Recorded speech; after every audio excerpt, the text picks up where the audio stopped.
ओह भगवान के तोहके बनौले बाड़े कौन माटी सान के।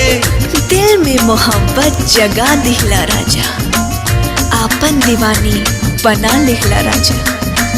रूपवा के हमरे बड़ाई तू के चार चांदे पे लगा दिहला राजा। करिले शुक्रिया हम ओह भगवान के तोहके बनौले बाड़े कौन माटी सान के। हो रूप ऐसन बुझाला देखी सूरज ला जाला, रूप ऐसन बुझाला देखी सूरज ला जाला। जैसे चंदा उगल दरिया में दिल भइल